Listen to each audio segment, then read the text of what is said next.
Welcome to the 9th episode of map of me. मैं हूं आपकी होस्ट आस्था और मेरे साथ है मेरे को host Harsh. Hi Aastha, how are you? मैं भी बिल्कुल ठीक हूं और आज के एपिसोड में हम बात करेंगे उन औरतों के बारे में जो हमारे लिए एक इंस्पिरेशन है।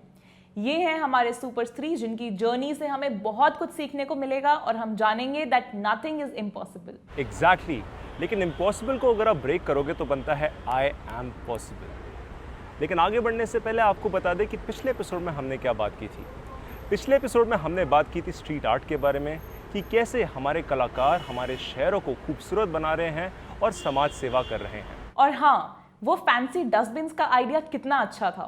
इसी के साथ कुछ लोग ऐसे हैं जो हमारे देश के टैलेंटेड आर्टिस्ट जिनकी फाइनेंशियल स्टेट ठीक नहीं है उनको एक प्लेटफॉर्म दे रहे हैं ताकि उनका काम लोगों तक पहुंच सके। सोचिए, ऐसे कितने आर्टिस्ट होंगे दुनिया में जो कभी अपना काम दिखा ही नहीं पाए। खैर, अभी के लिए आगे बढ़ते हैं और देखते हैं इस प्रो टिप वीडियो को। नमस्ते दोस्तों, मेरा नाम अंकिता मिश्रा है और मैं बीटी इंडिया में काम करती हूँ। आज मैं आपसे हार्ड स्किल्स और सॉफ्ट स्किल्स के बारे में बात करना चाहती हूँ। सबसे पहले हम इनके बीच का डिफरेंस समझने की कोशिश करते हैं।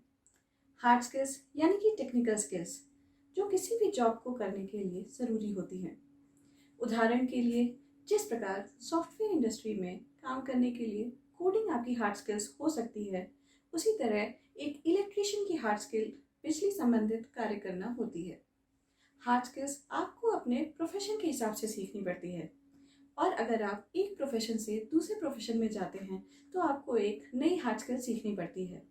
यही नहीं, कुछ क्षेत्र में तो आपको लगातार अपनी हार्ड स्किल्स अपग्रेड करते रहना पड़ता है। परंतु सॉफ्ट स्किल्स जेनरिक होती हैं जो आपको किसी भी प्रोफेशन में आगे बढ़ने में काम आती हैं। सॉफ्ट स्किल्स आपको इंटरव्यू में एक अहम रोल अदा करती हैं। ये आपका पहला इंप्रेशन पॉजिटिव बनाने में मदद करती है। इतना ही नहीं, सॉफ्ट स्किल्स आपको अपने करियर में आगे बढ़ने में भी एक महत्वपूर्ण योगदान करती हैं।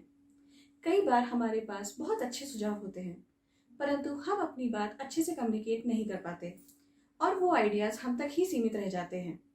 ऐसे भी सिचुएशंस आते हैं जब किसी प्रॉब्लम का एक से ज़्यादा सोल्यूशन होता है। ऐसे में ये आपकी सॉफ्ट स्किल्स ही हैं जो आपको लोगों को कन्विंस करने में मदद करती हैं। सॉफ्ट स्किल्स वहाँ काम आती हैं जहाँ आपकी हार्ड स्किल्स भी फेल हो जाती हैं। चलिए कुछ सॉफ्ट स्किल्स के बारे में सीखते हैं। सबसे पहले आती है कम्युनिकेशन स्किल। इसके अंतर्गत आपकी दो स्किल्स आती हैं, स्पीकिंग स्किल्स और राइटिंग स्किल्स। लोग आपकी बात सुने, ये इस बात पर डिपेंड करता है कि आप अपनी बात कितना सिंपल, शॉर्ट और कॉन्फिडेंटली रखते हैं। याद रखें, यह आपको आपके पीयर से काफ़ी अलग बनाता है। स्पीकिंग स्किल्स को इम्प्रूव करने के लिए आप अपने परिवार या दोस्तों के साथ अभ्यास कर सकते हैं। अब बात करते हैं राइटिंग स्किल्स के बारे में। आज के टेक्नोलॉजी युग में आप ईमेल्स पे काफ़ी निर्भर हैं। कई बार एक छोटी सी ग्रामेटिकल मिस्टेक भी आपकी छवि को खराब कर सकती है। राइटिंग स्किल्स को इम्प्रूव करने के लिए आप इंटरनेट पे उपलब्ध तमाम आर्टिकल्स की मदद ले सकते हैं। दूसरी महत्वपूर्ण स्किल है टीम वर्क। हम अकेले अपने काम करने के लिए कितना ही परफेक्ट क्यों न हो, ये बहुत ज़रूरी है कि आप सबके साथ मिलकर कैसे काम करते हैं। किसी भी सक्सेसफुल कंपनी के पीछे एक इंडिविजुअल का नहीं अपितु एक टीम का हाथ होता है। इसके लिए आपको दूसरे के सुझाव को सुनना चाहिए और फीडबैक को पॉजिटिवली लेना चाहिए। आशा करती हूँ आपको ये सुझाव पसंद आए होंगे और ये आपका उज्जवल भविष्य बनाने में मदद करेंगे। धन्यवाद। नाउ लेट्स गो टू हर्ष जो हमारे यंगिस्तान से बात करेंगे सुपर स्त्री के बारे में। हेलो गाइस, हम हैं हमारे यंगिस्तान के साथ और बात करेंगे सुरुचि जी से। तो सुरुचि जी, क्या करती हैं आप? I am a businesswoman. I am running a business from past 2 years. I do a wedding photography and wedding planning. अच्छा, एक बात बताइए, who is the female role model for you? So there is one woman I really love. That's Priyanka Chopra. Okay. And the reason I love her is because the way she has come up after her Miss India pageant and in the industry, and when she go out and when she was singing and all, that inspired me a lot. I mean, she's the only woman in India who's earning and who's in in international business. अब ma'am ऐसा है कि ऐसे काफ़ी industries हैं जहाँ पे main and women को इक्वल पेमेंट नहीं मिलता है। हाँ, तो इसके बारे में मैम आपका क्या कहना है? सही है, सही कह रहे हैं। आपकी इक्वल पेमेंट नहीं मिलती है, गर्ल्स को अलग और मेंस को अलग ही देते हैं। पता नहीं सर क्यों ऐसा करते हैं हमारे इंडियन कल्चर में, ये नहीं पता मुझे। I think not only Bollywood, we find it at every place possible. If you talk about my business, people when we go for meetings or something like that, or when we go for a package, people just start judging you that, oh, you're a female, would you be able to do it, or would you be able to come in nights, or would you be able to do our weddings internationals, or maybe would you be able to travel that much. Okay. Basically वाली चीज़ आती है. Ma'am आज के time में अगर देखें तो आपको लगता है कि मतलब औरतों को उतना बोलने का हक है एज कम्पेयर टू पहले का? बिल्कुल है, हक है, बराबरी में होना चाहिए गर्ल्स और बॉयज़ दोनों को बराबर होना चाहिए। If I'll say from last 60 or 70 years, India has grown up a lot in terms of giving women equality, and I think our generation will lead this path to further generations, and I think whatever we are doing is good. We just have to stop actually what do I say, we just have to avoid those people who are actually making it a big issue of women working and the equality. I think the normalize we can make it, the more easy will it be for each and every one of us. Last में आप हमारी young महिलाओं को क्या message देना चाहेंगे? कि किसी के ऊपर डिपेंड मत रहिए, अपने जितनी है आप करके देख सकती हैं। लड़कियां खुद भी कर सकती हैं काम, ऐसा नहीं है कि नहीं कर सकती हैं काम। घर से बाहर निकलिए और दिखाइए कि हम भी कुछ कर सकते हैं। One thing, I mean, we all are well educated enough. We don't need anybody's advices or something like that. And I'm not even, I don't know if I'm capable of doing that. But I would just say that do whatever you feel like doing. I mean, even if your dreams are there, and maybe even your parents are stopping, just don't listen to them. Just do it. I mean, because once you make your own personality, everyone will follow you. So guys, जैसे सुरुचि जी ने कहा कि people should be treated equally, and उसके साथ साथ women का current scenario ये होना चाहिए कि वो करे जो उनका मन करे। अगर वो करेंगे then they will definitely know and have a clear view कि उन्हें क्या करना है अपनी लाइफ में और कौन से लक्ष्य तक पहुंचना है। बहुत साल पहले जब किरण बेदी जी आईपीएस ऑफिसर थी तो उन्होंने कानून तोड़ने वालों को तो हिला के रख दिया था। ब्रेव फीमेल जर्नलिस्ट जाती हैं वॉर जोन पर हमें देश की खबर देने के लिए, और कुछ तो स्टिंग ऑपरेशंस करते हैं करप्शन को सामने लाने के लिए। ऐसी ही एक एग्जाम्पल है तान्या पुरी, जो कि केसेस को समझ के सॉल्व करती हैं। हो सकता है किसी को अपनी बेटी से कोई प्रॉब्लम है, किसी को अपने हस्बैंड से कोई प्रॉब्लम है, वो किस टाइम बाहर निकलता है, किस टाइम घर के अंदर जाता है, किस किस से मिलता है, you know their entire schedule.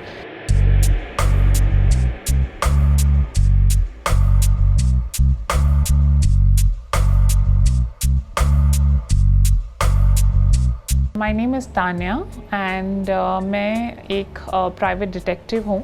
मैं मोस्टली पर्सनल मैटर्स के साथ डील करती हूँ, where in we talk about matrimonial matters, जहाँ पर प्री मैरिटल और पोस्ट मैरिटल केसेस होते हैं, उनके साथ मैं डील करती हूँ। आई थिंक ओवर टाइम उनकी डिमांड अब बढ़ गई है पहले से। So I think the most important skill in this profession is to never give up. You have to be persistent. आपको ये नहीं लगना चाहिए that मुझसे ये होगा नहीं, because it's not easy. आपको your job is to give out the truth, और वो आप तब तक नहीं दे सकते जब तक आप के अंदर वो इंक्विजिटिवनेस या वो वो पैशन ना हो to go till the depth of the case. हम इस प्रोफेशन में जो भी करते हैं it has to be within a frame, we can't cross that because you have to understand that there are lots of respected names in this industry. There is no formal education you need. Anybody could become a private investigator if they have the persistence, the ability to not listen to no. They have to know कि नहीं उस no के पीछे या yes के पीछे truth क्या है। They don't have to just be satisfied with जो भी उनको face पर दिया जाता है। आपको analyze करना है, your analytical skills have to be really good. इन 6 सालों में I have seen how the role of a woman in this industry has transformed, how people have started respecting us more. Phone उठाते ही अगर किसी lady की आवाज़ सुनते हैं तो उसको lightly नहीं लेते। I think it's the best time to be in this field because women are actually very empowering in this profession. I faced those initially that people said that, oh, you're going to take our case. तो उनको समझाना पड़ता था with जब तक मैं उनको बताती नहीं थी कि मैं काम ऐसे करूँगी, उनको ट्रस्ट नहीं होता था। यहाँ पर वुमेन के लिए कोई चैलेंज नहीं है इस फील्ड में। यहाँ पे लोग जिस तरह से वुमेन को देखते हैं वो चैलेंज है। 70% of our women are in a lot of women are in poverty or they're underemployed. You have to give them that power, and once you do, they can make an impact. You can help अगर किसी की शादी में कोई problem है या किसी के पर्सनल रिलेशन में कुछ भी प्रॉब्लम है, आप सच्चाई को सामने लाकर उनको हेल्प कर सकते हो। You can change their lifes, right. हो सकता है कभी कभी आप बैड न्यूज़ दो, कभी आप गुड न्यूज़ दो, but it impact someone's life, और that is the biggest reason why I chose to be in this profession. You don't have to trust anyone easily. मैं कभी कभी सुबह 4 बजे उठ के भी काम कर रही होती हूँ, कभी रात के 1 बजे तक कर रही होती हूँ, कभी काम दोपहर के 2 बजे भी ख़त्म हो जाता है। बहुत दिन निकल जाते हैं एंड यू डोंट अंडरस्टैंड कि ये केस कहाँ जा रहा है, but you have to use your brain and you have to catch the loophole in the case somewhere, और आपको समझना पड़ता है कि ठीक है, मुझे मेरा रिजल्ट यहाँ से मिल जाएगा। शुरुआत में हो सकता है आपको डर लगे, लेकिन इट्स नॉट डिफ़िकल्ट, बिकॉज जब आप किसी केस को करने फील्ड पे जाते हो, आप सब कुछ पहले से समझ के जाते हो, right. This business profit comes in later, the truth comes first, so you have to be very honest to your craft, and that is what it teaches you. दोस्तों, ये एक बहुत ही चैलेंजिंग और इंटरेस्टिंग काम है और साथ ही साथ एम्पावरिंग भी। आई होप कि आप सब इसके नोट्स अपने बुलेट जर्नल में बना रहे हो। जिन्हें नहीं पता उन्हें बता दूं कि बुलेट जर्नल हमारे 26 स्टेप्स का पहला स्टेप है, जिसमें कि आप सारी इंपॉर्टेंट इंफॉर्मेशन जो कि आप याद रखना चाहते हैं उसमें लिख सकते हैं। बिल्कुल दोस्तों, ये एक चित्र हो सकता है या आपकी पर्सनल डायरी या आपका डेली रिमाइंडर, ये आपको दर्शाता है। इसके बारे में और जानने के लिए साइन अप करें www.mapofme.in और मेक अ लाइफ प्लान पर क्लिक करें। औरतों की लाइफ में कितनी स्ट्रगल्स हैं। ये बॉक्सर तो रिंग में है, लेकिन फाइटर रियल लाइफ में। छुप छुप के बॉक्सिंग सीखने जाना और फिर प्रोफेशनल बॉक्सर बनना, कितनी बड़ी अचीवमेंट है ये। जानते हैं इस चैंपियन को, आइए देखते हैं।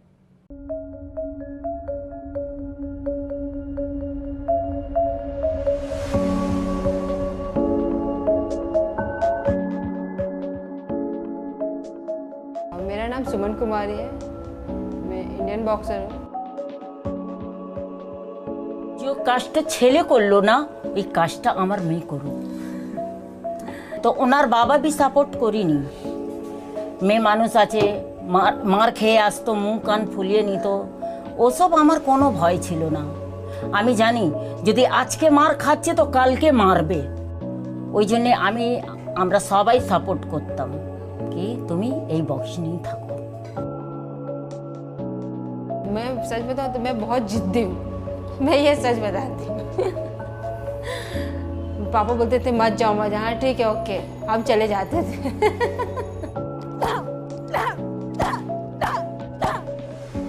प्रॉपर ट्रेनिंग, रेस्ट, डाइट, ये सब बहुत इम्पोर्टेंट होता है। आपको अपनी लड़ाई खुद लड़नी पड़ेगी, हम लोग बस बोल सकते हैं। माइंड को काफ़ी स्ट्रॉन्ग करके कि हाँ मुझे खेलना है और मतलब मुझसे होगा, मैं जीत सकती हूँ, बस जीतना है और कुछ नहीं, जीतना है। और जो लोग हैं उन लोगों को गलत साबित करना है कि लोग ही मतलब वो माइंड को तैयार कर देते हैं। जब वो बोलते हैं ना कि आप जीत नहीं पाओगे, वो ऑस्ट्रेलियन है, वो चाइना है, तो हम भी तो इंडियंस हैं ना।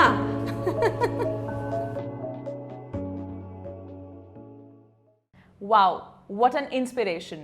सुमन हम सबके लिए एक ऐसी सीख है कि अगर आप अपनी लाइफ में अपने पैशन को डेडिकेशन से फॉलो करते हैं तो हर चीज़ पॉसिबल है।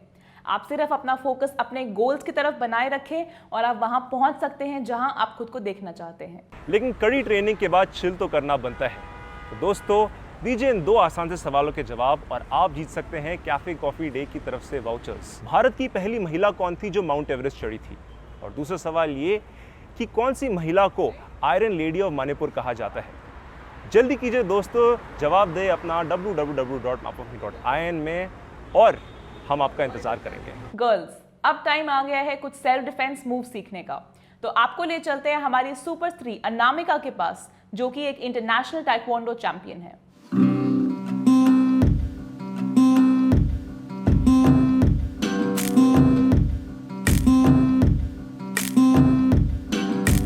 नाम अनामिका वालिया है और मैं एक प्रोफेशनल ताइक्वांडो एथलीट हूँ और मैं पिछले 12.5 साल से ये स्पोर्ट परस्यू कर रही हूँ। मैंने स्टार्ट किया था ताइक्वांडो करना 2007 में, जब मेरी उम्र सिर्फ 12 साल थी। उसके बाद मैंने 2012 में अपना फर्स्ट इंटरनेशनल चैम्पियनशिप खेला, जो कि एशियन चैम्पियनशिप था वियतनाम में। उसके बाद जो नेशनल्स हुए उसमें भी मैंने काफ़ी मेडल्स जीते और इंडिया का नाम रोशन किया। So now I'm going to teach you some moves and techniques to safeguard yourself in case of any emergency. Now I'm going to show you a technique which include defense, attack and how to grab a person. So first you have to defend yourself from any attack, and then you need to grab the person and then you need to kick or attack any. तो जो हमारा second move है उसमें मैं आपको बताऊंगी कि अपने आप को कैसे डिफेंड करें अगर कोई व्यक्ति आपका गला के दोनों हाथों से पकड़ ले। और इन सब मूव्स के लिए आपको मेंटली प्रिपेयर्ड रहना बहुत ज़्यादा ज़रूरी है, और अगर आप नहीं रहेंगे तो ये आप मूव्स किसी के ऊपर भी नहीं कर सकते। सेकंड मूव के लिए जब कोई व्यक्ति आपका दोनों हाथों से गला पकड़े तो उसके दोनों हाथों के बीच में से अपना हाथ लेके जाइए और बाहर की तरफ उसको पुश कर दीजिए, तो इजीली उसका जो ग्रिप है वो टूट जाएगा। जो मेरा नेक्स्ट मूव है मैं उसमें आपको बताने वाली हूँ कि अपने आप को प्रोटेक्ट कैसे किया जाए किसी की भी किक से, और उसके बाद उसको कैसे अटैक करें आप। जो फर्स्ट मूव है वो है डाउन ब्लॉक,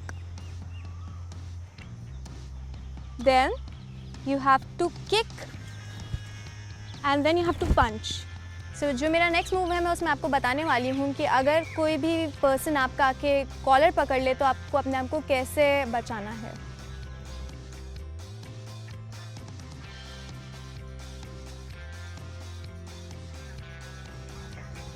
जो मेरा नेक्स्ट मूव है मैं उसमें आपको बताने वाली हूँ कि रोड पे चलते टाइम अगर कोई भी पर्सन आपको आके पीछे से ग्रैब करे तो आप अपने आप को कैसे छुड़ाएं।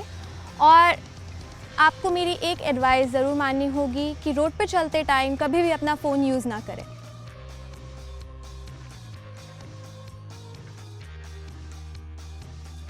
तो मैं समझती हूँ कि हर लड़की को अपनी सेफ्टी आनी चाहिए और they should know few basic techniques of protecting themselves.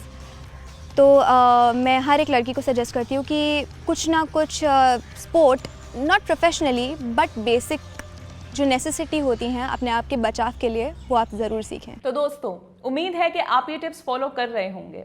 हमारे 26 स्टेप्स में स्टेप 10 आत्मरक्षा यही कहता है कि कैसे बाहर की दुनिया से खुद को सेफ रख सकते हैं और कैसे कॉन्फिडेंटली घूम सकते हैं। इसके बारे में और जानकारी प्राप्त करने के लिए जाइए हमारी वेबसाइट www.mapofme.in पे और मेक अ लाइफ प्लान पे क्लिक करें।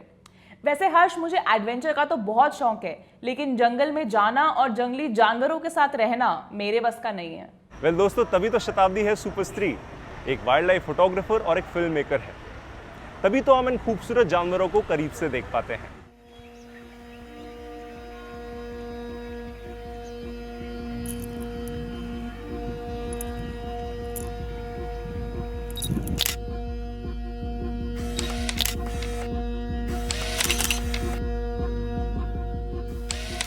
मेरा नाम शताब्दी है and I am a wildlife photographer and a filmmaker. मैं अपने कैमरे के through nature, wildlife, people, conservation, इन सब की स्टोरीज बताने की कोशिश करती हूँ with the thought that these images, these visuals will create awareness which is really needed in today's time.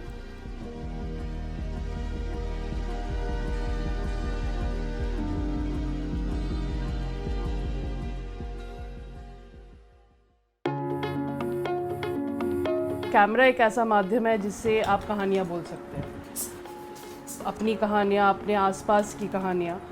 तो उसको अगर आप ध्यान में रखते हुए सिर्फ अपनी कहानी पे फोकस करें तो ज़्यादा मायने नहीं रखते आपके पास लेटेस्ट कैमरा है या नहीं है, या आप सिर्फ फ़ोन से खींच रहे हैं फ़ोटोज़।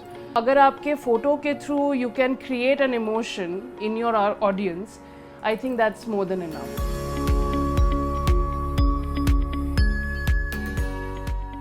अगर आपका वाइल्ड लाइफ में इंटरेस्ट है, नेचर में इंटरेस्ट है, तो ज़रूरी नहीं है कि आपको जंगल ही जाना होगा सबसे पहले to start the photography.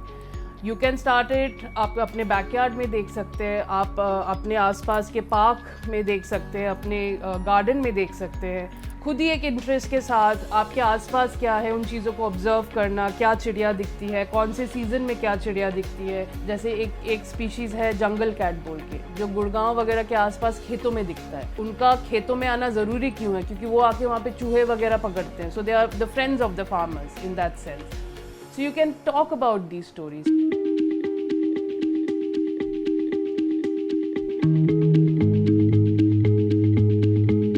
In a city like Delhi, जहाँ पे it's like a concrete space, but फिर भी Delhi luckily has a lot of green patches और काफ़ी ज़्यादा photography clubs, birding clubs, nature walk clubs, इन तरह की चीज़ों को if we have more of these, तो ये एक तरीका बन जाता है कि जो लोग नए आ रहे हैं इस फील्ड में, who are youngsters in the field, उनको एक और मौका मिल जाता है दूसरे लोगों से मिलने का।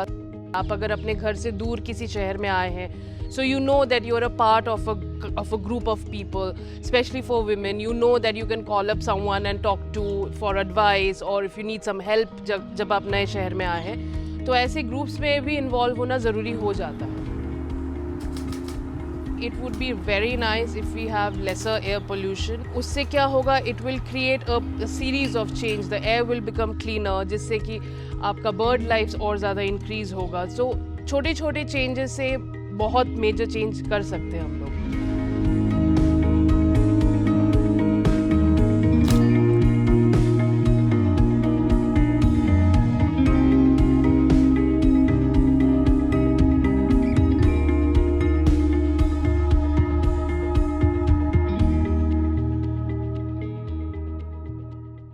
ये भी अच्छा सजेशन है। वैसे दोस्तों ज़रूरी नहीं है जंगलों में जाना, अपने आसपास के एनवायरनमेंट में देखो और अपना कैमरा लेके अपनी फोटोग्राफी जर्नी शुरू करो।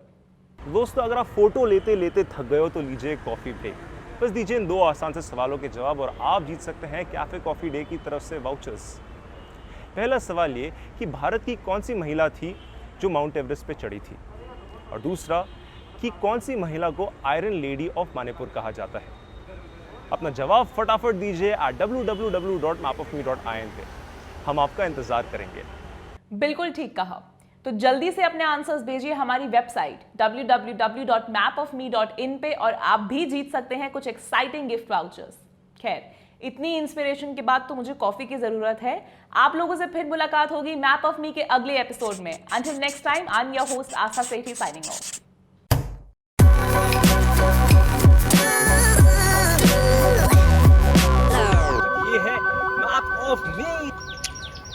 अपने फ़ोन के ब्राउज़र पे www.mapofme.in टाइप कीजिए और एंटर करें।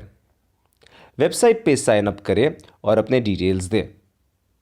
लॉगिन करने के बाद आप make a new life plan पर क्लिक करें।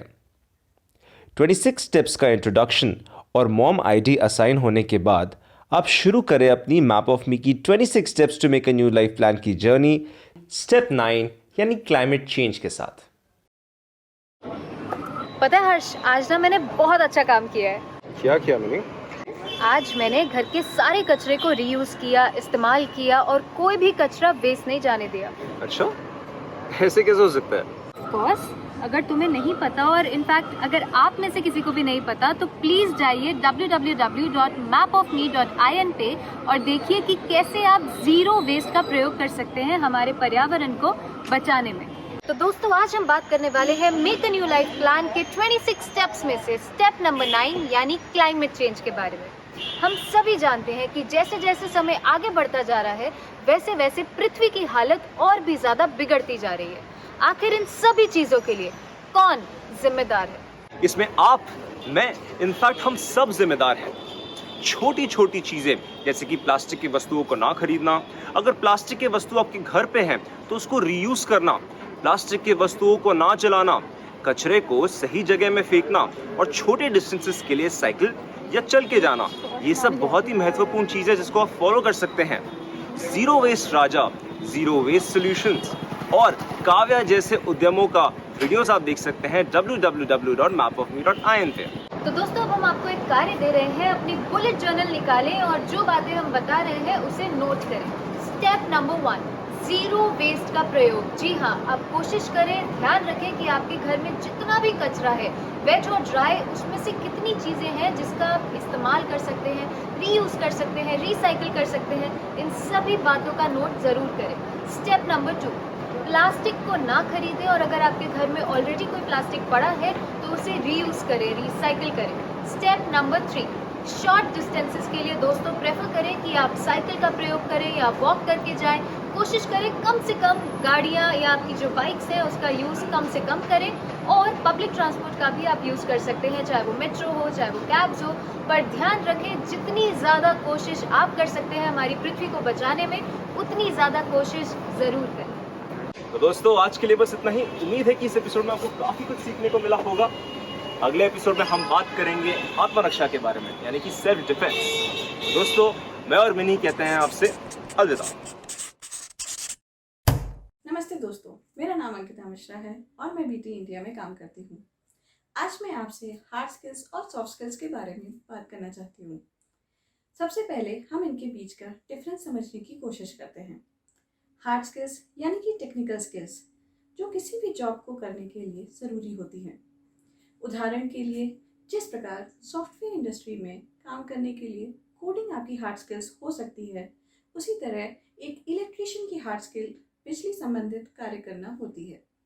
हार्ड स्किल्स आपको अपने प्रोफेशन के हिसाब से सीखनी पड़ती है, और अगर आप एक प्रोफेशन से दूसरे प्रोफेशन में जाते हैं तो आपको एक नई हार्ड स्किल सीखनी पड़ती है। यही नहीं, कुछ क्षेत्र में तो आपको लगातार अपनी हार्ड स्किल्स अपग्रेड करते रहना पड़ता है।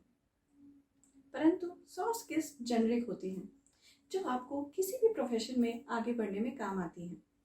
सॉफ्ट स्किल्स आपको इंटरव्यू में एक अहम रोल अदा करती हैं। ये आपका पहला इंप्रेशन पॉजिटिव बनाने में मदद करती है।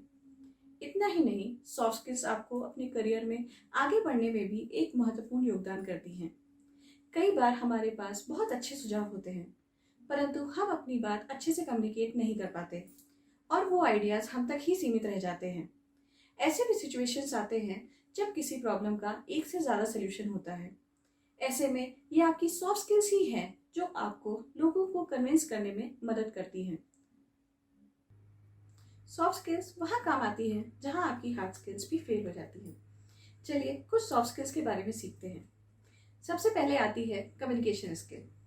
इसके अंतर्गत आपकी दो स्किल्स आती हैं, स्पीकिंग स्किल्स और राइटिंग स्किल्स। लोग आपकी बात सुने, ये इस बात पर डिपेंड करता है कि आप अपनी बात कितना सिंपल, शॉर्ट और कॉन्फिडेंटली रखते हैं। याद रखें, यह आपको आपके पीयर से काफ़ी अलग बनाता है। स्पीकिंग स्किल्स को इम्प्रूव करने के लिए आप अपने परिवार या दोस्तों के साथ अभ्यास कर सकते हैं। अब बात करते हैं राइटिंग स्किल्स के बारे में। आज के टेक्नोलॉजी युग में आप ईमेल्स पे काफ़ी निर्भर हैं। कई बार एक छोटी सी ग्रामेटिकल मिस्टेक भी आपकी छवि को खराब कर सकती है। राइटिंग स्किल्स को इम्प्रूव करने के लिए आप इंटरनेट पे उपलब्ध तमाम आर्टिकल्स की मदद ले सकते हैं। दूसरी महत्वपूर्ण स्किल है टीम वर्क। हम अकेले अपने काम करने के लिए कितना ही परफेक्ट क्यों न हो, ये बहुत ज़रूरी है कि आप सबके साथ मिलकर कैसे काम करते हैं। किसी भी सक्सेसफुल कंपनी के पीछे एक इंडिविजुअल का नहीं, अपितु एक टीम का हाथ होता है। इसके लिए आपको दूसरे के सुझाव को सुनना चाहिए और फीडबैक को पॉजिटिवली लेना चाहिए। आशा करती हूँ आपको ये सुझाव पसंद आए होंगे और ये आपका उज्जवल भविष्य बनाने में मदद करेंगे। धन्यवाद।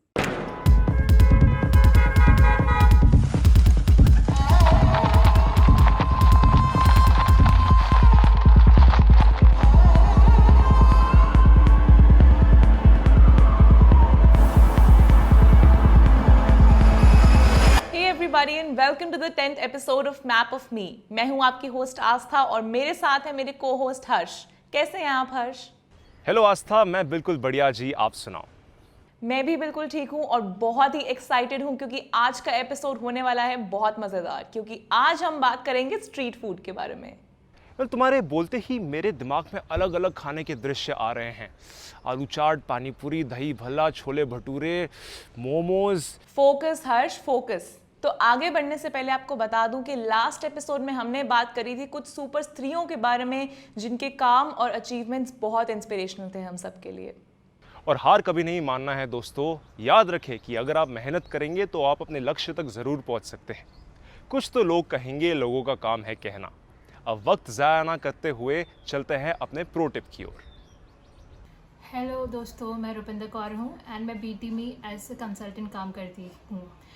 मैं आपको ऐसे सक्सेस मंत्र के बारे में बताऊँगी जो आई विश कि मुझे मेरी करियर स्टार्टिंग में पता होता है। आज हम नेटवर्किंग के बारे में बात करेंगे। अगर आप अपना करियर स्टार्ट कर रहे हैं तो ये लेसन आपके लिए बहुत ही महत्वपूर्ण है। अगर आप ये सोचते हैं कि सब कुछ खुद से कर सकते हैं तो मेरी मानिए ये पॉसिबल नहीं है। अगर आपको अपने करियर में, अपने एक्सपीरियंस में या अपनी लर्निंग में ग्रो करना है तो आपको दूसरों की मदद ज़रूर चाहिए होगी। ये लोग कोई भी हो सकता है, लाइक आपके कलीग्स, आपके मैनेजर्स, मेंटर्स, या फिर ऐसा कोई जो आपको रेस्टोरेंट, सैलून या कॉफ़ी शॉप में मिला हो। हम हमेशा हेजिटेट करते हैं नए लोगों से बात करने में, बट मेरी एडवाइस है कि be open to people. You never know कौन फ्यूचर में आपके काम आ जाए। Now back to networking and उसकी इम्पोर्टेंस। तो ये मैं एक छोटा सा रियल लाइफ एग्जांपल से एक्सप्लेन करना चाहूँगी। मेरा भाई लिंक्डइन पे बहुत एक्टिव है। जब वो जॉब ढूंढ रहा था तो उसे कोई कॉल नहीं आ रही थी। बहुत कंपनियों में अप्लाई किया, तब उसने एक कंपनी के वीपी को लिंक्डइन रिक्वेस्ट भेजी एंड वीपी ने एक्सेप्ट कर ली। एंड मेरे भाई ने जॉब ओपनिंग के लिए वीपी से डिस्कस किया एंड अगले ही दिन उससे एचआर का कॉल आ गया। तो मैं कहना चाहती हूँ कि नेटवर्किंग जेन्युइनली काम करता है। अगर आपका नेटवर्क अच्छा है तो आपके रेज्यूमे या इंटरव्यू सिलेक्शन के चांसेस बहुत बढ़ जाते हैं, क्योंकि now you are real to an interviewer and कोई आपके लिए वाउच कर रहा है। अब तो आपको पता चल ही गया होगा कि नेटवर्किंग आपके लिए कितनी इम्पॉर्टेंट है, चाहे आप नए जॉब ढूंढ रहे हो या फिर कोई नया बिजनेस स्टार्ट कर रहे हो। एंड एक और इम्पॉर्टेंट बात, आप एक दिन में नेटवर्किंग नहीं सीख सकते। आपको इसके लिए टाइम डिवोट करना पड़ेगा ताकि आपका नेटवर्क ग्रो कर सके एंड आप लॉन्ग टर्म कनेक्शंस या रिलेशनशिप बना सकें। सो आखिरी में मेरा यही सजेशन है, स्टार्ट नेटवर्किंग।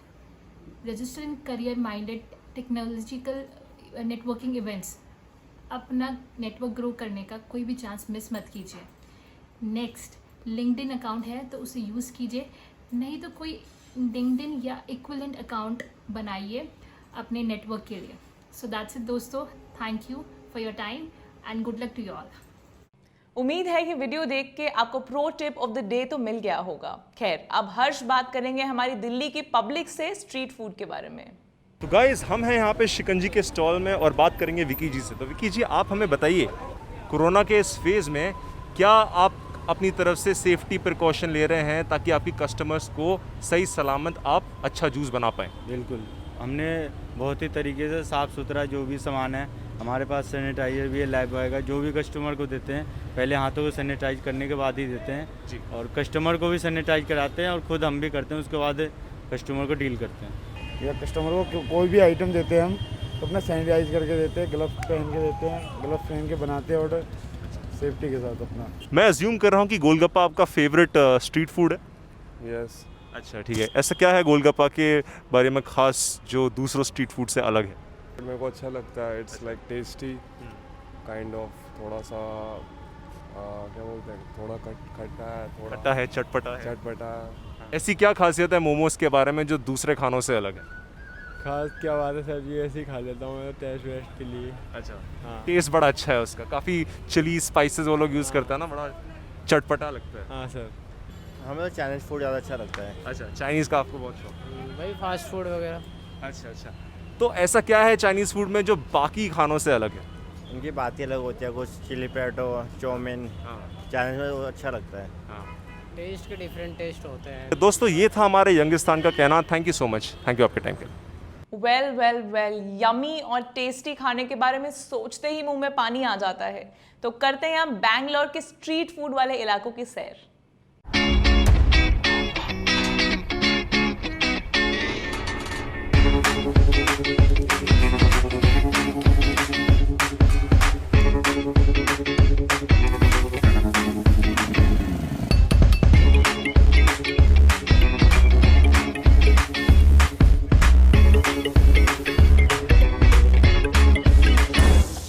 ಹೆಸರು ಚಂದ್ರು ಅಂತ 1993ನೇ ಇಸ್ವಿಯಿಂದ ಮಾಡ್ತಾ ಇದ್ದೀನಿ ಸರ್.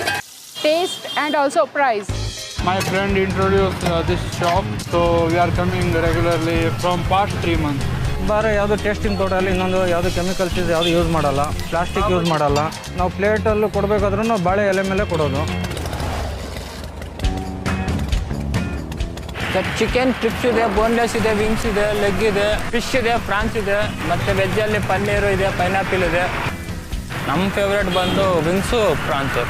ಸರ್ ದಿನಕ್ಕೂ ಹೋಗುತ್ತೆ, ಒಂದು 80 ಪ್ಲೇಟು 90 ಪ್ಲೇಟ್ ಹೋಗುತ್ತೆ ಸರ್. ವಾರದಲ್ಲಿ ಕಂಪಲ್ಸರಿ ವಾರನೂ ಬರ್ತೀವಿ, 7 ಡೇಸು ಬರ್ತೀವಿ ಸರ್. 4 ಗಂಟೆಯಿಂದ ರಾತ್ರಿ 10 ಗಂಟೆವರೆಗೂ ದಿನ ಒಂದು 100ರಿಂದ 150 ದೋಸೆ ಹೋಗುತ್ತೆ sir. Here we can get 99 varieties dosa with cheese and without cheese. It's very tasty. ದಿನ ಒಂದು ದಿವಸಕ್ಕೆ 100 ಜನ 150 ಜನನೂ ಬರ್ತಾರೆ. ಪ್ಲಾಸ್ಟಿಕ್ ಯೂಸ್ ಮಾಡಬಾರ್ದು ಅಂತ ಬ್ಲಾನ್ ಮಾಡವ್ರೆ, ಪೇಪರ್ ಯೂಸ್ ಮಾಡ್ತಾಯಿದ್ರಿ.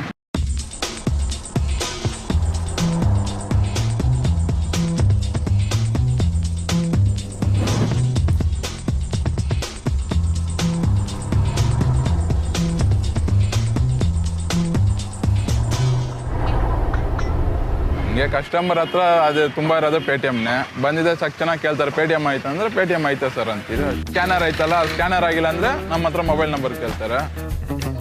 ಆ ಪೇಟಿಎಮ್ ಇದೆ, ಇದು ಸ್ವೈಪಿಂಗ್ ಮೆಷಿನ್ ಇದೆ, ಎಲ್ಲ ಆಲ್ ಆ್ಯಪ್ ಇದೆ, ಎಲ್ಲ ಥರ ಆ್ಯಪ್ ಇದೆ. We only do Paytms wherever I go. Here also these small business people also keep Paytm. That will be very helpful for us to pay the bills.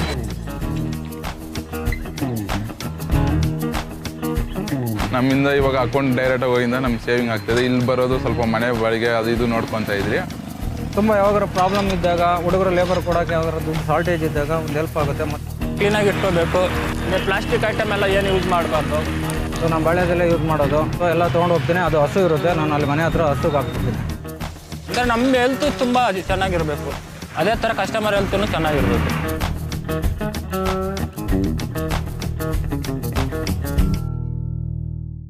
Wow, ये देखकर तो मज़ा ही आ गया। बढ़िया खाने के अलावा इंटरेस्टिंग बात ये थी कि प्लास्टिक की यूसेज को अवॉइड किया जा रहा था और उसके ऑल्टरनेटिव्स जैसे कि बनाना लीव्स, स्टील प्लेट्स या फिर पेपर कप्स का इस्तेमाल किया जा रहा था। तो अगर आप रिसाइकलिंग और वेस्ट मैनेजमेंट के बारे में और जानना चाहते हैं तो मैप ऑफ मी आपको दे रहा है बेयर नेसेसिटीज़ की तरफ से एक फ्री सर्टिफिकेट कोर्स, जिससे कि आप भी अडेप्ट कर सकते हैं एक ज़ीरो वेस्ट लाइफस्टाइल को। कैसे? बस आंसर कीजिए ये 2 ईजी से क्वेश्चंस का। तो पहला सवाल, what is Mumbai's most popular street food? और दूसरा सवाल, लखनऊ के कौन से कबाब वर्ल्ड फेमस हैं? तो आंसर करने के लिए जल्दी से जाइए हमारी वेबसाइट www.mapofme.in पे, क्योंकि ये ऑफर बहुत ही लिमिटेड लोगों के लिए अवेलेबल है। हमारे 26 स्टेप्स में स्टेप 21 यानी कि रिप्लेसिंग प्लास्टिक का ये कहना है कि प्लास्टिक के अलावा अन्य चीज़ों का इस्तेमाल करें ताकि हमारे एनवायरनमेंट में पोल्यूशन ना हो। इसके बारे में और जानने के लिए साइन अप करें www.mapofme.in और मेक अ लाइफ प्लान पर क्लिक करें। वैसे फूड ट्रक का जो ट्रेंड शुरू हुआ है हमारे देश में, ये तो एक बहुत ही कूल फैक्टर लेके आता है। ऐसे ही शरद आपके लिए बनाते हैं फ्रेश और होमली खाना जो कि है टेस्टी भी और हेल्दी भी।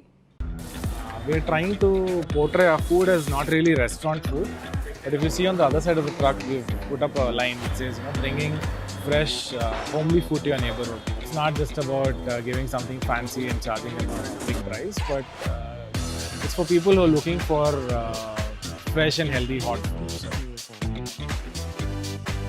My name is Sharad. I'm a Bangalorean. I was into IT sales. I had a passion towards the food industry. So I thought, let's do something different. Probably a Darshini concept, something like a Udupi Park or a Para Darshini on wheels.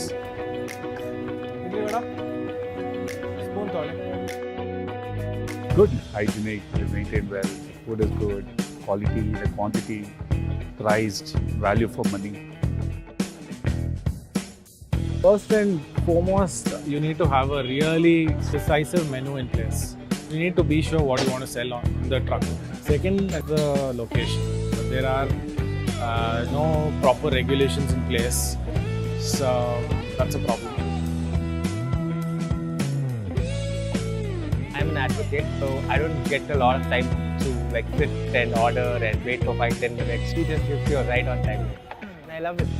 He just caters to my need. So we needed the courage to start initially, But now it's all about patience, because there are times when you feel like not continuing, but something wakes you up at 4 in the morning and you have to be in the kitchen at 5. Otherwise you can't open at 8, and then your day is gone for a toss. Time management is like insanely important. It's a lot of physical effort. वैसे ये भी एक बहुत अच्छा business idea है। दिखने में तो आसान लगता है, लेकिन इसके साथ आती हैं बहुत सी जिम्मेदारियां। अगर आपके पास भी ऐसा कोई बिजनेस आइडिया है तो इंडस्ट्री के एक्सपीरियंस लोगों से नॉलेज लें, अपने से बड़ों से शेयर करें, उस पर रिसर्च करें और अपनी बुलेट जर्नल पे नोट्स लिखना ना भूलें। सही वक्त आने पर आप भी एक फूड ट्रक शुरू कर सकते हैं और लोगों को खाना खिला के खुश रह सकते हैं। अच्छा लगता है लोगों को देख के कि वो प्लास्टिक के अलावा पेपर प्लेट्स का इस्तेमाल कर रहे हैं। इसका एक एग्जाम्पल है राज, जिनका juice shop zero waste management में विश्वास रखता है और ये फैंसी और इनोवेटिव तरीके से आपको ड्रिंक्स और खाना सर्व करते हैं। Let's go and check it out.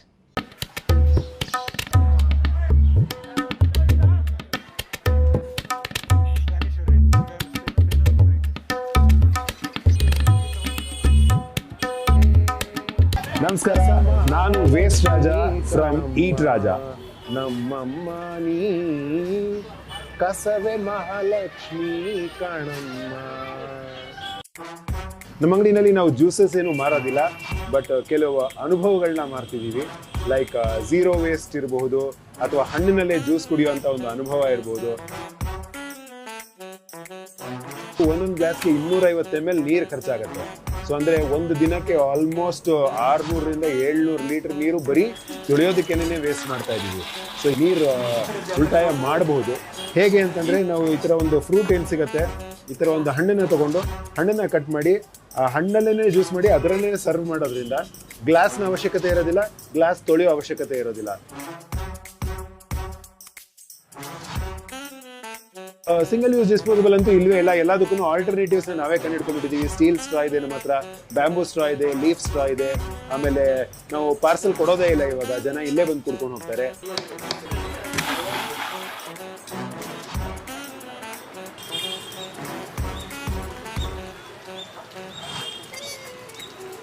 ಯಾವ್ದ್ಯಾವ್ದು ಸಿಟ್ರಸ್ ಬೇಸ್ ಇರುತ್ತೆ, ಲೈಕ್ ಮೂಸಂಬಿ, ಆರೆಂಜು, ಕಿತ್ಲೆ ಹಣ್ಣು, ಇಂಥದ್ದೆಲ್ಲ ಇರುತ್ತಲ್ಲ, ಇದನ್ನೆಲ್ಲ ಸೆಪರೇಟ್ ಆಗಿ ಇಟ್ಕೊಂಡು ಇದರಿಂದ ನಾವು ಬಯೋ ಎನ್ಸೈಮ್ಸ್, ಜೈವಿಕ ಕಿಣ್ವಗಳನ್ನ ಮಾಡ್ತಾ ಇದ್ದೀವಿ. ಅದರಿಂದ ಫ್ಲೋರ್ ಕ್ಲೀನರು, ಟಾಯ್ಲೆಟ್ ಕ್ಲೀನರು, ಬಟ್ಟೆ ಒಗೆಯುವಂಥ ಲಿಕ್ವಿಡ್, ಪ್ರತಿಯೊಂದು ಅದರಿಂದನೇ ಉತ್ಪಾದನೆ ಮಾಡ್ತಾ ಇದ್ದೀವಿ. ಪೇಷನ್ಸ್ ಬೇಕು ಇದೆಲ್ಲ ಮಾಡೋದಕ್ಕೆ, ಯಾವುದೂ ಚಿಟ್ಕಿ ತಕ್ಷಣ ಆಗೋದಿಲ್ಲ. ಆಮೇಲೆ ಎಲ್ರಿಗೂ ಮೋಸ್ಟ್ ಇಂಪಾರ್ಟೆಂಟು, ನಾನು ಕಸರಹಿತವಾಗಿ ಇರಬೇಕು ಅನ್ನೋ ಒಂದು ಮನೋಭಾವ ಬಂದರೆ ಯಾವ ಅಂಗಡಿ, ಯಾವುದೇ ಎಸ್ಟಾಬ್ಲಿಷ್ಮೆಂಟ್ ಆಗಲಿ. बहुत ही कूल इनिशिएटिव लिया है वेस्ट राजा फ्रॉम ईट राजा ने। वैसे दोस्तों, अगर आप भी ऐसा कुछ करना चाहते हैं तो मैप ऑफ मी आपको दे रहा है बेयर नेसेसिटीज की तरफ से एक फ्री सर्टिफिकेट कोर्स। कैसे? बस आंसर कीजिए ये 2 आसान से सवालों का। तो पहला सवाल, what is Mumbai's most popular street food? और दूसरा सवाल, लखनऊ के कौन से कबाब वर्ल्ड फेमस हैं? साइन अप कीजिए हमारी वेबसाइट www.mapofme.in पे और जल्दी से अपने आंसर्स भेजें, क्योंकि ये ऑफर बहुत ही लिमिटेड लोगों के लिए अवेलेबल है। आज था I miss those golgappa eating competitions यार। I definitely miss that too Harsh. बहुत ही मजा आता है लोगों को हारते और जीते हुए देखकर। वैसे उस 1 मिनट के लिए तो आप दुनिया के सबसे फेमस इंसान बन जाते हैं, एटलीस्ट फॉर योर फ्रेंड्स। खैर, चलते हैं अब कोलकाता और विजिट करते हैं महाराजा पुचका के दरबार में।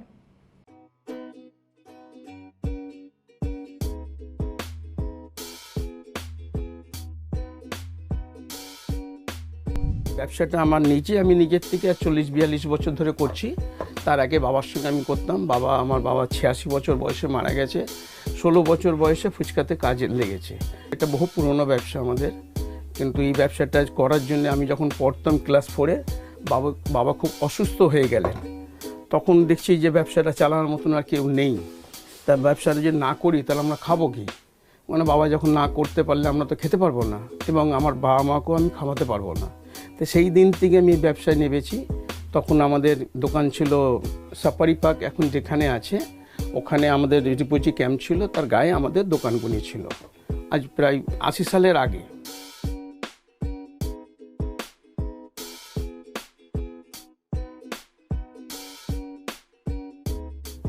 নমস্কার, আমি দিলীপ সাউ, আমার বাবার নাম কিষণ সাউ, আমার দোকানের নাম মহারাজা চাট সেন্টার। আমি ওখানে আমাকে সবাই দিলীপ দা বলে চেনে।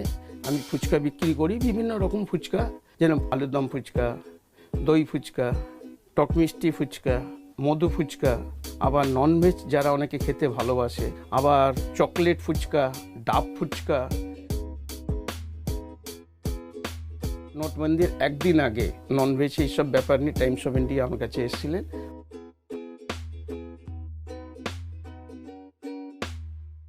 অল ওভার ইন্ডিয়ার মধ্যে আপনি এই জল আর এই জিনিস, যেরকম দিচ্ছি আমি অ্যাকোয়াগার্ডের জল, হাতে হাত পরিষ্কার ক্লিনিংয়ের জন্য স্যানিটাইজার, সারা ওয়ার্ল্ডের মধ্যে ফুটপাতে দোকান, হোটেলে পাবেন, ফুটপাতে দোকান আপনি পাবেন, এটা আমি আশা করছি। तो गाइस, जैसे कि आपने देखा, स्ट्रीट फूड तो सेल हो ही रहा है इस पैंडेमिक के दौर में, और दिलीप दा पूरी तरह से प्रिकॉशंस ले रहे हैं, आप भी लेना ना भूलें। तो चलो पता लगाते हैं चावड़ी बाजार पे। हाँ जरूर। खैर, आज के लिए बस इतना ही। उम्मीद करती हूँ कि आपको हमारा आज का एपिसोड पसंद आया होगा। मैं आस्था चलती हूँ, फिर से लौटूंगी मैप ऑफ मी के अगले एपिसोड के साथ। तब तक के लिए बाय बाय।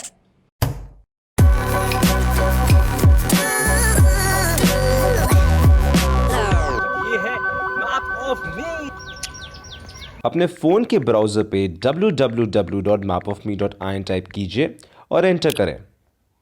वेबसाइट पे साइन अप करें और अपने डिटेल्स दें। लॉगिन करने के बाद आप make a new life plan पर क्लिक करें। 26 स्टेप्स का इंट्रोडक्शन और मॉम आईडी असाइन होने के बाद आप शुरू करें अपनी मैप ऑफ मी की 26 steps to make a new life plan की जर्नी, स्टेप 10 यानी सेल्फ डिफेंस से। तुम्हें पता है हर्ष, आज ना मैंने बहुत ही अच्छा काम किया है। You will be proud of me. अच्छा, ऐसे कौन सा काम किया तुमने? आज मैंने कुछ लोगों को सबक सिखा दिया। कुछ लोग ना मेरे फ्रेंड्स को बुली कर रहे थे, तो मैंने भी उन्हें अच्छा सबक सिखाया। कैसे? सेल्फ डिफेंस से। सेल्फ डिफेंस जो है वो बहुत ही ज़्यादा अनिवार्य होता है स्वयं की और दूसरों की रक्षा के लिए भी। और पता है ये बात मैंने कहाँ से सीखी? mapofme.in के ज़रिए। तो आप भी जाइए www.mapofme.in पे और देखिए कि सेल्फ डिफेंस क्यों ज़रूरी है। तो दोस्तों, आज हम बात करने वाले हैं make a new life plan के 26 स्टेप्स में से स्टेप नंबर 10 यानी सेल्फ डिफेंस के बारे में। जी हाँ, आत्मरक्षा। आत्मरक्षा जो है वो बहुत ही ज़्यादा ज़रूरी होती है, अनिवार्य होती है, ना ही सिर्फ मेरे लिए, आपके लिए, पर हम सभी के लिए। लेकिन ऐसा क्यों है, आइए जानते हैं इस वीडियो में। आत्मरक्षा बहुत ही ज़रूरी है दोस्तों। ऐसे कई सिचुएशंस आएंगे जहाँ पे आपको हिम्मत, साहस और पूरी कॉन्फिडेंस के साथ एक्शन लेने की ज़रूरत होगी। इसीलिए सेल्फ डिफेंस सीखना बहुत ज़रूरी है। आप बॉक्सर सुमन कुमारी या फिर टाइकोंडो चैंपियन अनामिका वालिया के वीडियोस देख सकते हैं www.mapofme.in पे। तो दोस्तों, अब हम आपको एक कार्य दे रहे हैं। अपनी बुलेट जर्नल निकालें और उस बुलेट जर्नल में नोट करें कुछ ऐसे सवाल जो कि आप उन औरतों से पूछ सकते हैं जो सेल्फ डिफेंस में एक्सपर्ट हैं। आप कुछ सवाल पूछ सकते हैं जैसे कि ये सेल्फ डिफेंस की टेक्निक आपने कहाँ से सीखी, सेल्फ डिफेंस के सीखने के क्या क्या फ़ायदे हैं, सेल्फ डिफेंस की टेक्निक्स क्या क्या हैं। साथ ही आप उनसे ये भी पूछ सकते हैं कि सेल्फ डिफेंस के अलावा और कौन कौन सी चीज़ें हैं जो औरतों को फॉलो करनी चाहिए या जिन चीज़ों का ध्यान रखना चाहिए अपनी खुद की, स्वयं की आत्मरक्षा के लिए। अगर आपका कोई भी सवाल है इससे रिलेटेड तो हमसे ज़रूर पूछें www.mapofme.in पे। दोस्तों, आज के लिए बस इतना ही। उम्मीद है कि इस एपिसोड में आपको काफ़ी कुछ सीखने को मिला होगा। अगले एपिसोड में हम बात करेंगे लर्निंग हाउ टू ड्राइव के बारे में। दोस्तों, अगले एपिसोड में आपको मिलते हैं। तब तक के लिए मैं और मिनी कहते हैं आपसे अलविदा। हेलो दोस्तों, मैं रुपिंदर कौर हूँ एंड मैं बीटी में एज ए कंसल्टेंट काम करती हूँ। मैं आपको ऐसे सक्सेस मंत्र के बारे में बताऊँगी जो आई विश कि मुझे मेरी करियर स्टार्टिंग में पता होता है। आज हम नेटवर्किंग के बारे में बात करेंगे। अगर आप अपना करियर स्टार्ट कर रहे हैं तो ये लेसन आपके लिए बहुत ही महत्वपूर्ण है। अगर आप ये सोचते हैं कि आप सब कुछ खुद से कर सकते हैं तो मेरी मानिए, ये पॉसिबल नहीं है। अगर आपको अपने करियर में, अपने एक्सपीरियंस में या अपनी लर्निंग में ग्रो करना है तो आपको दूसरों की मदद ज़रूर चाहिए होगी। ये लोग कोई भी हो सकता है, लाइक आपके कलीग्स, आपके मैनेजर्स, मेंटर्स, या फिर ऐसा कोई जो आपको रेस्टोरेंट, सैलून या कॉफ़ी शॉप में मिला हो। हम हमेशा हेजिटेट करते हैं नए लोगों से बात करने में, बट मेरी एडवाइस है कि be open to people. You never know कौन फ्यूचर में आपके काम आ जाए।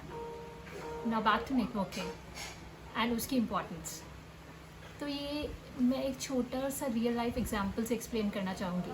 मेरा भाई लिंक्डइन पे बहुत एक्टिव है। जब वो जॉब ढूंढ रहा था तो उसे कोई कॉल नहीं आ रही थी, बहुत कंपनियों में अप्लाई किया। तब उसने एक कंपनी के वीपी को लिंक्डइन रिक्वेस्ट भेजी एंड वीपी ने एक्सेप्ट कर ली। एंड मेरे भाई ने जॉब ओपनिंग के लिए वीपी से डिस्कस किया एंड अगले ही दिन उससे एचआर का कॉल आ गया। तो मैं कहना चाहती हूँ कि नेटवर्किंग जेन्युइनली काम करता है। अगर आपका नेटवर्क अच्छा है तो आपके रेज्यूमे या इंटरव्यू सिलेक्शन के चांसेस बहुत बढ़ जाते हैं, क्योंकि now you are real to an interviewer and कोई आपके लिए वाउच कर रहा है। अब तो आपको पता चल ही गया होगा कि नेटवर्किंग आपके लिए कितनी इम्पॉर्टेंट है, चाहे आप नए जॉब ढूंढ रहे हो या फिर कोई नया बिजनेस स्टार्ट कर रहे हो। एंड एक और इम्पॉर्टेंट बात, आप एक दिन में नेटवर्किंग नहीं सीख सकते, आपको इसके लिए टाइम डिवोट करना पड़ेगा ताकि आपका नेटवर्क ग्रो कर सके एंड आप लॉन्ग टर्म कनेक्शंस या रिलेशनशिप बना सकें। सो आखिरी में मेरा यही सजेशन है, start networking, register in career minded technological networking events. अपना नेटवर्क ग्रो करने का कोई भी चांस मिस मत कीजिए। नेक्स्ट, लिंक्डइन अकाउंट है तो उसे यूज़ कीजिए, नहीं तो कोई लिंक्डइन या इक्विवेलेंट अकाउंट बनाइए अपने नेटवर्क के लिए। सो दैट्स इट दोस्तों, thank you for your time and good luck to you all. Hey everybody and welcome to the 11th episode of Map of Me। आज के एपिसोड में हम बात करेंगे कुछ सक्सेसफुल एंटरप्रेन्योर्स यानी कि बिजनेसमैन के बारे में, जिनसे आप और हम बहुत कुछ सीखेंगे। अगर आप एक बिजनेस करना चाहते हैं जो आपकी सोसाइटी के लिए फायदेमंद हो, तो सबसे पहले एक बिजनेस प्लान बनाइए। रणछोड़ दास चांचड़ का ये मानना है कि ज्ञान किधर से भी आए उसे समेट लो। डर से नहीं तैयारी से आगे कदम बढ़ाना है, रुकी जिंदगी में चहल पहल वापस फिर से लाना है, धोकर हाथ पहन कर मास्क सुरक्षित जीवन चलाना है, सुरक्षित जीवन चलाना है, डर कर नहीं तैयारी से आगे कदम बढ़ाना है। टीकाकरण की शुरुआत हो गई है, पर पहले की तरह हमें मास्क लगाना और 2 गज की दूरी बनाए रखना अभी भी जरूरी है। स्वास्थ्य विभाग और सूचना एवं जनसंपर्क विभाग बिहार सरकार द्वारा जनहित में जारी।